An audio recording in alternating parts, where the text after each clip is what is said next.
Hello friends, villagers excellence 20 channel में आपका स्वागत है। आज हम इकोनॉमिक सर्वे 2019-20 वॉल्यूम 1 की वीडियो लेक्चर सीरीज़ का 9th लेक्चर शुरू करेंगे। इकोनॉमिक सर्वे हमें हेल्प करता है किसी भी एग्ज़ाम, चाहे वो एसएससी एग्ज़ाम हो, कोई भी बैंक एग्ज़ाम हो, आरबीआई एग्ज़ाम हो, नाबार्ड एग्ज़ाम हो, यूपीएससी, पीसीएस, ईपीएफओ एग्ज़ाम हो, तो किसी भी एग्ज़ाम को क्रैक करने में ये हेल्प करता है। तो चलिए आपके ड्रीम की तरफ एक कदम आगे बढ़ते हुए इस वीडियो को शुरू करते हैं।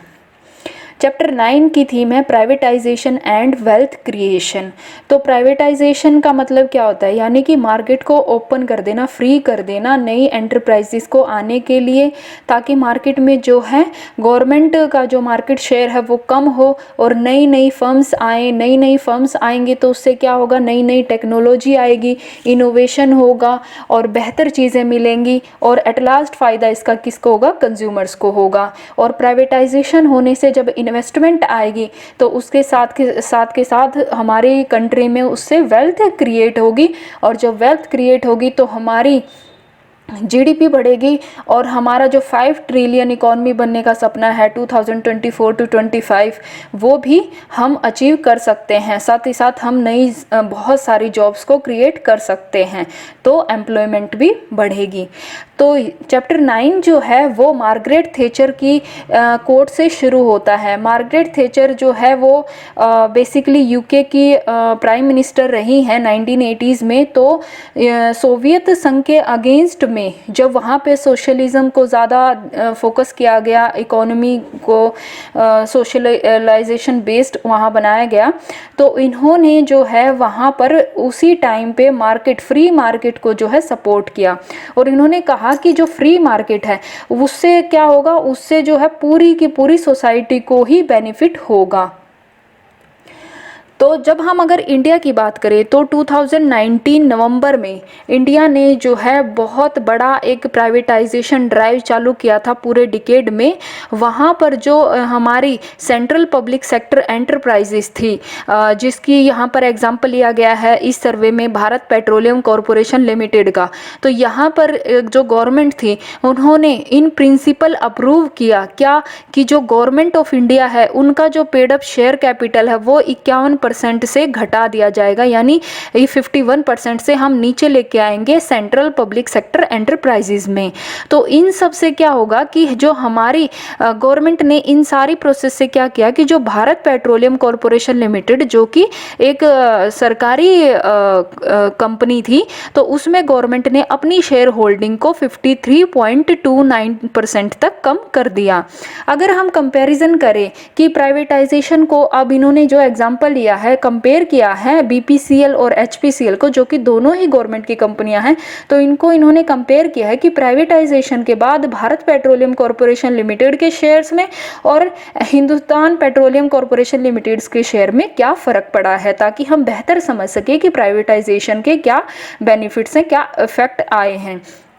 तो अगर हम जब इस फिगर में बात करते हैं, तो अगर हम देखें कि अगस्त 2019 तक जो भारत पेट्रोलियम कॉरपोरेशन लिमिटेड है और हिंदुस्तान पेट्रोलियम कॉरपोरेशन लिमिटेड है, अगर हम इनके शेयर्स की बात करें तो इनके शेयर्स जो हैं ऑलमोस्ट सेम लेवल पर चल रहे हैं। लेकिन जैसे ही जो है भारत पेट्रोलियम कॉरपोरेशन लिमिटेड में गवर्नमेंट ने अपनी शेयर होल्डिंग्स को कम करने का फैसला लिया और ये न्यूज़ पब्लिक हुई, वैसे ही जो बीपीसीएल है उनके स्टॉक प्राइजेस की वैल्यू जो है वो बढ़ गई, और वहीं हिंदुस्तान पेट्रोलियम कॉरपोरेशन लिमिटेड के स्टॉक प्राइसेस की वैल्यू वैसी ही है जैसी कि पहले थी। यानी कि इससे क्या हुआ, इससे जो हमारे स्टॉक प्राइसेस की जो वैल्यू बढ़ी है तो वो कितना है, अगर उसकी हम अप्रोक्सीमेट उसके टोटल वैल्यू निकाले तो वो 33,000 करोड़ रुपए की उसकी वैल्यू बढ़ गई है बीपीसीएल की। यानी कि ये जो वेल्थ बढ़ी है बीपीसीएल में, ये एक किस्म से जो वेल्थ है वो हमारे देश के, यानी हमारे देश की जो वेल्थ में 33,000 करोड़ रुपए और ज़्यादा जुड़ गए हैं। तो जो बात करता है ये चैप्टर स्ट्रेटेजिक डिसइन्वेस्टमेंट की। तो स्ट्रेटेजिक डिसइन्वेस्टमेंट होता क्या है? तो स्ट्रेटेजिक डिसइन्वेस्टमेंट जो है वो गाइडेड होता है by the basic economic principle. ये क्या कहता है? स्ट्रेटेजिक डिसइन्वेस्टमेंट में क्या होता है कि गवर्नमेंट क्या करती है, अपनी जो एंगेजमेंट है यानी अपनी जो शेयर है उनकी कंपनी में, चाहे वो मैन्युफैक्चर सेक्टर से रिलेटेड हो, चाहे वो सर्विस सेक्टर से रिलेटेड हो, चाहे वो किसी और सेक्टर से रिलेटेड हो, तो वहाँ पर गवर्नमेंट धीरे धीरे अपने शेयर्स को कम करेगी और मार्केट को जो है ओपन कर देगी ताकि जो कंपटीशन है वो बढ़ सके। तो जब ऐसा क्यों माना गया कि ये माना गया कि जब हम स्ट्रेटेजिक मतलब जब हम डिसइन्वेस्टमेंट कर देते हैं या मार्केट को हम ओपन कर देते हैं, प्राइवेटाइजेशन को सपोर्ट करते हैं और जो हमारी कंपनीज हैं, जो एंटिटी है, अगर वो प्राइवेट हैंड्स में चली जाती हैं तो बहुत सारे फैक्टर्स की वजह से वो ज़्यादा बेहतर परफॉर्म कर पाती हैं जो कि हमारी गवर्नमेंट के ओनर वाली जो कंपनी है। उसके इन्होंने रीजंस बताए क्यों है। क्योंकि पहली है टेक्नोलॉजी अपग्रेडेशन, यानी कि जो हमारी प्राइवेट कंपनी है वो इन्वेस्टमेंट करती हैं टेक्नोलॉजी के सेक्टर में, पर्टिकुलर कंपनी में। जब टेक्नोलॉजी के सेक्टर में आएंगे, इनोवेशन बढ़ेगा, तो उससे जब टेक्नोलॉजी बढ़ती है तो हमें जो है बेहतर सर्विसेज मिलती हैं कम प्राइसेस में, तो इससे भी परफॉर्मेंस बढ़ती है। साथ ही साथ क्या होता है कि जब प्राइवेट हैंड्स में कोई कंपनी चली जाती है तो क्योंकि उनका बेसिक जो मोटो होता है वो वेल्थ को क्रिएट करना होता है, प्रॉफिट कमाना होता है, तो वहाँ पर जो मैनेजमेंट के लिए मैनेजमेंट बेहतर हो सके इसके लिए वो लाखों रुपए खर्च करते हैं और एक एफिशिएंट मैनेजमेंट प्रैक्टिसेस वहाँ पर करते हैं और इन सब से जो है वेल्थ क्रिएट होती है और हमारी इकोनॉमी ग्रो करती है और ओवरऑल जो है कंट्री की भी वेल्थ बढ़ती है। तो ये बताया गया कि जो प्राइवेटाइजेशन के जो बेनिफिट्स हैं वो हम अगर इंडिया की बात करें, इंडिया के कंटेक्स्ट में देखें, तो ये जो चैप्टर है ये थ्रू आउट दिस चैप्टर ये एनालाइज हुआ कि जब हमने जो सीपीएससीज थी वहाँ पर जब हमने डिसइन्वेस्टमेंट किया, कब 1999 से 2000 से लेकर 2003-4 यानी अटल बिहारी वाजपेयी की सरकार की ये बात कर रहे हैं, उन्होंने जो डिसइन्वेस्टमेंट को ज़्यादा बढ़ावा दिया और उनके बाद ये देखा गया कि कैसे परफॉर्मेंसेस में कैसे कैसे चेंज आ रहा है, तो ये इस चैप्टर के थ्रू बताया गया है। तो सबसे पहले अगर हम डिसइन्वेस्टमेंट पॉलिसी की बात करें इंडिया में कि उसका इवोल्यूशन आखिर कब हुआ था, तो हमें पता है कि 1991 से पहले जो है जब तक लिबरलाइजेशन प्राइवेटाइजेशन की पॉलिसी नहीं आई थी, यानी हम एज अ क्लोज्ड मार्केट काम कर रहे थे, और जब उसके बाद 1991 के बाद जब लिबरलाइजेशन की पॉलिसी आई तब ये डिमांड बढ़ी कि मार्केट को जो है ओपन कर दिया जाए प्राइवेट सेक्टर्स के लिए। तो उसके लिए सरकार, उसके लिए टाइम की डिमांड थी कि सरकार अपनी जो पीएसयूज हैं उनमें अपना शेयर कम करे, जिसके लिए उन्होंने डिसइन्वेस्टमेंट की प्रोसेस को शुरू किया। तो अगर हम डिसइन्वेस्टमेंट के फेजेस की बात करें तो जो इनिशियल फेज है डिसइन्वेस्टमेंट का, वहाँ पर गवर्नमेंट ने क्या किया, सबसे पहले उन्होंने किया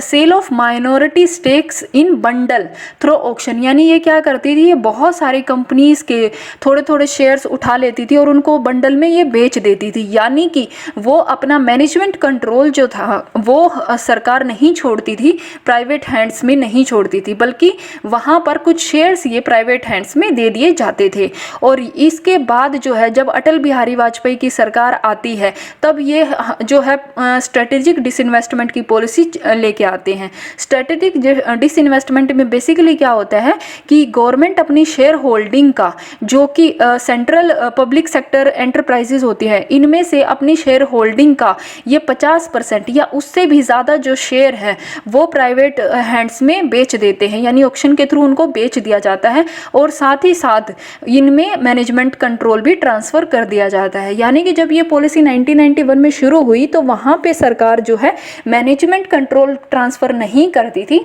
जबकि स्ट्रेटेजिक डिसइन्वेस्टमेंट में मैनेजमेंट ट्रांसफ़र कंट्रोल भी होता है। तो उस सारी प्रोसेस में क्या हुआ, इन्होंने जो है कई सारे एग्जांपल्स दिए हैं, जैसे इन्होंने मॉडर्न फूड इंडस्ट्रियल लिमिटेड में अपने 74% जो है गवर्नमेंट ने अपने शेयर्स बेच दिए थे। ऐसे ही 12 पीएसयूज में, 17 होटल्स में इन्होंने अपने जो शेयर्स थे वो प्राइवेट हैंड्स इन्वेस्टर्स को दे दिए गए थे। फिर उसके बाद जो है जब हम 2004 एंड 5 की बात करें, यानी कि बात करें उस टाइम पे जब गवर्नमेंट ऑफ इंडिया ने हमारे वेलफेयर स्कीम्स पे ज़्यादा फोकस करना शुरू किया, तो वहाँ पर जो है सोशल नीड्स को पूरा करने के लिए रिसोर्सेज की रिक्वायरमेंट हुई। तो ये जो रिसोर्सेज की रिक्वायरमेंट हुई थी, उसके बाद से जो ये डिसइन्वेस्टमेंट पॉलिसी है, इसको जो है स्ट्रेटेजिक सेल्स के थ्रू इस गवर्नमेंट की इन्वेस्टमेंट को कंपनीज में धीरे धीरे कम किया गया। उसके बाद अगर हम देखें कि जब मोदी गवर्नमेंट आई थी यानी 2014 के बाद, तो ये स्ट्रेटेजिक सेल जो है वो एकदम से ज़्यादा पुश कर गई है। ये चैप्टर इकोनॉमिक सर्वे का ये बताता है कि 2014 के बाद से जो गवर्नमेंट ऑफ इंडिया है उन्होंने स्ट्रेटेजिक डिसइन्वेस्टमेंट पे ज़्यादा ध्यान दिया है। बल्कि 2016-17 से अगर हम 18-19 के पीरियड की बात करें तो जो डिसइन्वेस्टमेंट थी, वो टोटल जो डिसइन्वेस्टमेंट थी, तो स्ट्रेटेजिक सेल्स से जो है वो टोटल डिसइन्वेस्टमेंट का 28.2% जो हिस्सा है वो स्ट्रेटेजिक डिसइन्वेस्टमेंट से ही आया था। तो ये सारी जो गाइडलाइन है, यानी कि डिसइन्वेस्टमेंट कैसे होगी, इस गाइडलाइन को कौन जारी करता है? तो इसको जारी करता है Deepam department of investment and public assets management. तो उसके बाद फिर नीति आयोग को ये उत्तरदायित्व दिया गया, यानी नीति आयोग को ये रिस्पॉन्सिबिलिटी दी गई कि वो आइडेंटिफाई करेगी पीएसयूज को स्ट्रेटेजिक डिसइन्वेस्टमेंट के लिए, यानी कि कौन सी पब्लिक सेक्टर यूनिट में गवर्नमेंट ऑफ इंडिया को जो है डिसइन्वेस्टमेंट करना चाहिए और किसको नहीं करना चाहिए। तो जो नीति आयोग है उसने क्या किया कि इन पीएसयूज को क्लासीफाई कर दिया हाई प्रायोरिटी पीएसयूज में और लो प्रायोरिटी पीएसयूज में बेस्ड ऑन 3 फैक्टर्स। पहला, नेशनल सिक्योरिटी, यानी कि ऐसी पीएसयूज जहां पर अगर हम देखें कि वहां पर गवर्नमेंट का कंट्रोल रहना ज़रूरी है और वो वो जो सेक्टर है वो हमारी नेशनल सिक्योरिटी से जुड़ा हुआ है, तो वहाँ पे जो पीएसयूज इंक्लूड है तो वहाँ पे हमें जो है डिसइन्वेस्टमेंट नहीं करना चाहिए। दूसरा, कोई ऐसी पीएसयूज जो हमारे सोवरेन फंक्शन से जुड़ी हुई है या कुछ ऐसा जिसको हम पब्लिक पर्पस के लिए लेके आए हुए हैं, या फिर मार्केट इम्परफेक्शंस का मतलब क्या है कि कोई ऐसा फील्ड जहाँ पर अभी तक प्राइवेट सेक्टर जो है उतना बेहतर परफॉर्म नहीं कर पा रहा, यानी ऐसे सेक्टर्स को छोड़कर बाकी सेक्टर्स को जो है इन क्राइटेरियाज पे बेस्ड करके हाई प्रायोरिटी और लो प्रायोरिटी की पीएसयूज में डिवाइड कर दिया गया। तो जो लो प्रायोरिटी की पीएसयूज फिर जो आई थी उनको कवर किया गया स्ट्रेटेजिक डिसइन्वेस्टमेंट में। इस डिसीजन को लेने के लिए क्या किया गया, एक अल्टरनेटिव मैकेनिज्म लेके आया गया, जहां पर जो CCEA है यानी कि cabinet committee on economic affair, तो वो जो है इन प्रिंसिपल अप्रूवल देती है स्ट्रेटेजिक डिसइन्वेस्टमेंट के लिए। तो अगर हम बात करें प्राइवेटाइजेशन का क्या इम्पैक्ट पड़ा है तो वो हम अब देख सकते हैं। सबसे पहले क्या हुआ कि अगर हम बात करें comparison of financial indicators of privatised firms why peers, मतलब कि कोई जो फर्म जो हमने प्राइवेटाइज हैंड में दे दी है उनके फाइनेंशियल इंडिकेटर्स को कंपेयर किया है उनके साथ वाली पीएसयू से जो अभी भी गवर्नमेंट की शेयर होल्डिंग के अंतर्गत आती हैं। अगर हम नेटवर्थ की बात करें, नेटवर्थ क्या होता है किसी भी कंपनी का, कि उनके जो इक्विटी शेयर्स की जो टोटल वैल्यू है किसी कंपनी की, तो वो उस कंपनी की नेटवर्थ कहलाती है। तो ये जो नेटवर्थ है उसमें शेयर होल्डर्स के प्रॉफिट इंक्लूड होते हैं। तो अगर हम बात करें, जैसे हम इस फिगर में देख सकते हैं, जो प्राइवेटाइज्ड फर्म थी, यानी पहले अगर बिफोर प्राइवेटाइज हम देख सकते हैं और आफ्टर प्राइवेटाइज हम देख सकते हैं, यानी उनकी नेटवर्थ में कितना ज़्यादा इंक्रीमेंट हुआ है। वहीं ऐसी फर्म जो कि अभी भी गवर्नमेंट के कंट्रोल में है, वहाँ पर जो नेटवर्थ है उसमें कोई ज़्यादा बड़ा अंतर नहीं आया है, यानी प्राइवेटाइजेशन करने के बाद उनकी नेटवर्थ जो है वो बढ़ गई है। और कितना बढ़ गई है, ऑन एन एवरेज अगर हम देखें तो जो नेटवर्थ है प्राइवेटाइज फर्म की वो 700 करोड़ से बढ़कर कितनी हो गई है, ऑलमोस्ट 3000 करोड़ के पास पहुँच गई है। जो कि क्या बताता है, जो कि ये बताता है कि फाइनेंशियल हेल्थ उस कंपनी की कितनी ज़्यादा बेहतर है। अगर हम बात करें नेट प्रॉफिट की, नेट प्रॉफिट क्या होता है किसी भी कंपनी का, जब कंपनी के पास जो प्रॉफिट बचता है, कब, आफ्टर पेइंग टैक्स, यानी जब वो टैक्स पे कर देती है और उसके बाद जो उनको प्रॉफिट मिलता है तो वो होता है नेट प्रॉफिट। अगर हम इस नेट प्रॉफिट में भी देख सकते हैं कि बिफोर अगर प्राइवेटाइजेशन की अगर हम बात करें तो जो नेट प्रॉफिट है हमारा, जहां पहले 100 करोड़ के पास था, अब वो बढ़कर जो है 555 करोड़ हो गया है। वहीं ऐसी फर्म्स जो अभी भी गवर्नमेंट के कंट्रोल में है, वो क्या हो गया है, उनका जो नेट प्रॉफिट है अभी उतना ज़्यादा ग्रो नहीं किया है। हालांकि ग्रो किया है लेकिन उस स्पीड से ग्रो नहीं किया है। अगर हम ग्रोस रिवेन्यू की बात करें तो भी हम देख सकते हैं कि जहां पर ग्रोस रिवेन्यू पहले जो 1560 करोड़ था, वहीं अब बढ़कर जो है ऑलमोस्ट 4500 करोड़ यानी 4653 करोड़ जो है पहुंच चुका है। यानी इससे हमें ये पता चल रहा है, रिवेन्यू का मतलब यानी जो उनकी सेल्स से जो इनकम उनको हो रही है किसी भी कंपनी को, तो हमें पता चल रहा है कि सेल्स से ओवरऑल इनकम जो है वो भी बढ़ गई है आफ्टर प्राइवेटाइजेशन। अगर हम रिटर्न ऑन एसेट्स की बात करें तो रिटर्न ऑन एसेट्स क्या होता है कि जो किसी कंपनी की टोटल एसेट्स होती है, अगर उसमें से हम उसकी हम रेशो निकालते हैं प्रॉफिट आफ्टर टैक्स से, तो वो हमारी क्या कहलाती है, रिटर्न ऑन एसेट्स। यानी कि ऊपर हो गया profit after tax divided by total average assets of the company, और ये परसेंटेज में एक्सप्रेस्ड होता है। तो अगर हम देखें तो रिटर्न ऑन एवरेज अगर हम प्राइवेटाइज फर्म की देखें तो बिफोर प्राइवेटाइजेशन हम नेगेटिव में थे, यानी हमें एसेट्स पे कोई खास रिटर्न नहीं हो रहा था, बल्कि हमें लॉस हो रहा था -1.04% का। और वहीं आफ्टर प्राइवेटाइजेशन जो है हम प्रॉफिट में पहुंच गए हैं और रिटर्न ऑन एसेट्स हमारा कितना हो रहा है, 2.27% का।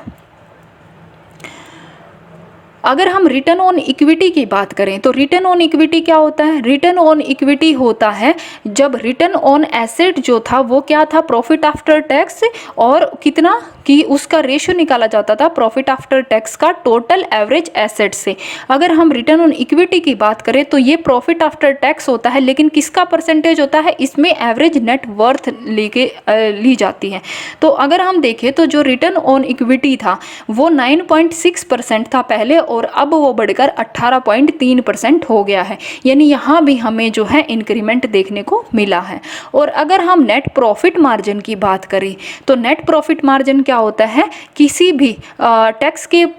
पे करने के बाद जो नेट प्रॉफिट होता है उसका परसेंटेज निकाला जाता है नेट इनकम के साथ। तो देखिए अगर हमारा जो पहले नेट प्रॉफिट था वो माइनस में था, -3.24, यानी हमें प्रॉफिट नहीं हो रहा था, हम ओवरऑल लॉस में थे। तो प्राइवेटाइजेशन के बाद वही जो हमारा प्रॉफिट है वो 0.65% पहुंच गया है। वहीं अगर हम इनकी पीयर फर्म्स की बात करें तो हम देख सकते हैं कि इनका जो प्रॉफिट है, नेट प्रॉफिट मार्जिन है, वो कितना ज़्यादा नेगेटिव में चला गया है, यानी कितना ज़्यादा लॉस में ये हो रहे हैं। इसका मतलब यहाँ भी अभी और बहुत सारे फील्ड्स ऐसे हैं, बहुत सारी फर्म्स ऐसी हैं जहाँ पर गवर्नमेंट जो है स्ट्रेटेजिक डिसइन्वेस्टमेंट की पॉलिसी अपना सकती है,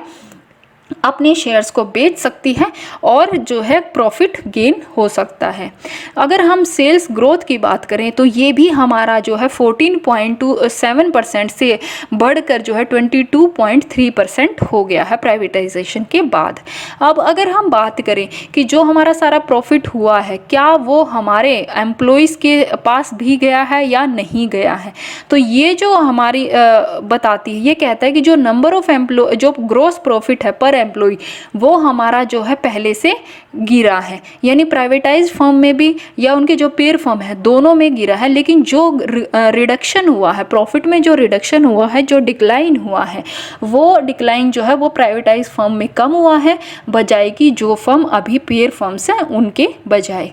तो इस चैप्टर में अब ये बात करता है कि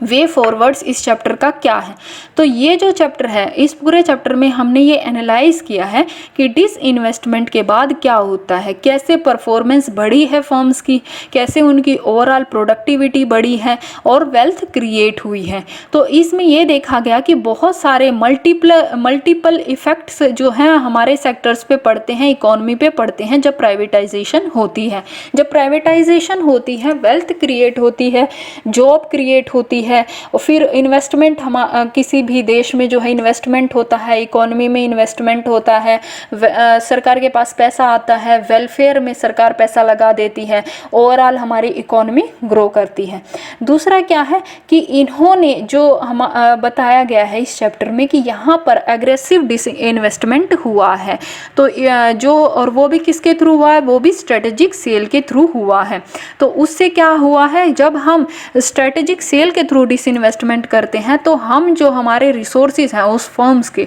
उनको बेहतर यूटिलाइज कर सकते हैं, प्रॉफिटेबिलिटी को बढ़ा सकते हैं, उसकी एफिशिएंसी को बढ़ा सकते हैं। और इससे क्या होगा, जब प्राइवेट सेक्टर आएगा तो मार्केट में जो है कंपटीशन बढ़ेगा और प्रोफेशनलिज्म भी मार्केट में बढ़ेगा, मैनेजमेंट में बढ़ेगा। दूसरा क्या है,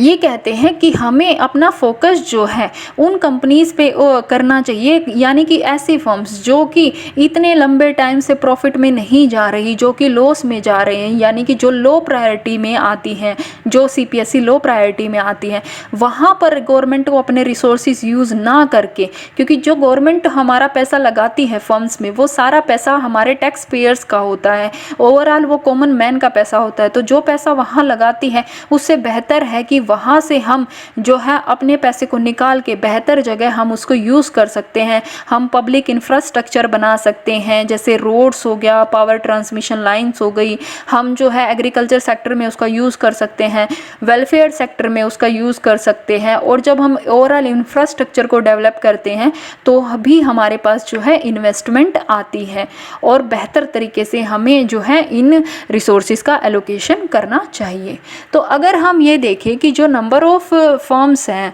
यानी नंबर ऑफ जो सीपीएसई है, वो कितनी मिनिस्ट्रीज़ में कौन सी प्रॉफिटेबल है और कौन सी प्रॉफिटेबल नहीं है, तो ओवरऑल कहता है कि यहाँ पर अबाउट 264 यानी 264 जो है वो सीपीएसईज हैं जो 38 डिफरेंट डिपार्टमेंट के अंतर्गत आती है। और जो रेड लाइन है वो शो करती है नंबर ऑफ फर्म्स जो कि लॉस में है, और ब्लू लाइन जो है नंबर ऑफ फर्म्स जो कि अभी प्रॉफिट में है। तो हम देख सकते हैं कि ministry of heavy electrical and public enterprises में अगर 15 फर्म्स जो हैं, 15 सीपीएसई जो हैं वो प्रॉफिट में हैं, तो उसी के एवरेज 14 जो सीपीएसई हैं वो लॉस में चल रही हैं। यानी हम जो है अपने रिसोर्सेज को यहाँ पर जो है कैसे वेस्ट हो रहा है। वहीं पर अगर हम रेलवे की बात करें तो वहाँ पर भी 7 फर्म्स जो हैं,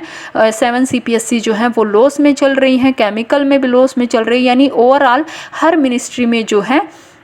ये लॉस में चल रही है। यानी जो सरकार है वो क्या कर सकती है, वो इनको धीरे धीरे स्ट्रेटेजिक डिसइन्वेस्टमेंट करके प्राइवेटाइजेशन को बढ़ा सकती है, मार्केट को ओपन कर सकती है, और यहाँ से जो सारे रिसोर्सेज होते हैं उसको वेलफेयर स्कीम्स में लगा सकती है। तो अब क्या है कि जो ये चैप्टर क्या कहता है कि जो हम प्राइवेटाइजेशन कर रहे हैं, जो हमारी गवर्नमेंट प्राइवेटाइजेशन कर रही है, तो वो उसका एम क्या होना चाहिए किसी भी प्राइवेटाइजेशन का या किसी भी डिसइन्वेस्टमेंट प्रोग्राम का। तो उसका एम ये है कि गवर्नमेंट्स की जो stake value equity stake value है वो बढ़े, मैक्सिमाइज हो सके। जैसे कि वहाँ हमने देखा कि भारत पेट्रोलियम कॉरपोरेशन लिमिटेड में जब हम प्राइवेटाइजेशन करते हैं तो जो गवर्नमेंट की इक्विटी वैल्यू, शेयर्स वैल्यू है वो 33,000 करोड़ रुपए ज़्यादा हो गई है। तो इनके लिए क्या करना चाहिए, तो ये कहता है कि हमें इसके लिए हम और बेहतर तरीके से हम और क्या कर सकते हैं। तो हमें जो ये सारी सीपीएसईज हैं, जो लिस्टेड सीपीएसईज हैं, जो लो प्रायोरिटी में लिस्ट हैं, तो इनके लिए गवर्नमेंट को क्या करना चाहिए, गवर्नमेंट को एक अलग से इंडिपेंडेंट बोर्ड बना देना चाहिए जो कि इस डिसइन्वेस्टमेंट प्रोसेस को जो है और द पीरियड धीरे धीरे जो है इसमें से गवर्नमेंट के स्टेक्स को कम कर देगा। और इससे क्या होगा, इससे उस जो एंटिटी है उसको इन ऑटोनॉमी देनी चाहिए, और इससे क्या होगा, ओवरऑल इकोनॉमिक परफॉर्मेंस जो है वो बढ़ेगी। जैसे इन्होंने ये एग्जांपल से समझा रखा है। ये कहता है कि जो अभी पहले का हमारा करंट स्ट्रक्चर, अगर हम उसमें बात करें, जैसे किसी भी सीपीएसई में अगर हम बात करें, जैसे इन्होंने सीपीएसई 1 ले रखा है, तो इसमें कह रखा है गवर्नमेंट की जो शेयर होल्डिंग है वो 51% से ज़्यादा है, वहीं प्राइवेट हैंड्स में 49% से कम है। ऐसे ही दूसरा एग्जाम्पल है। तो यहाँ पर गवर्नमेंट खुद प्राइवेटाइजेशन, खुद डिसइन्वेस्टमेंट ना करके एक एंटिटी बना सकती है, नई एंटिटी बना सकती है, और गवर्नमेंट उसको अपनी 100% जो है वो अपना शेयर्स जो है वो दे सकती है, और वो क्या कर सकती है, वो फिर धीरे धीरे जो है डिसइन्वेस्टमेंट करेगी और बेहतर तरीके से जो है एफिशिएंट वे से इसका इस्तेमाल कर सकती है। तो आज के लेक्चर में सिर्फ इतना ही, मिलते हैं नेक्स्ट लेक्चर में। Till then thank you.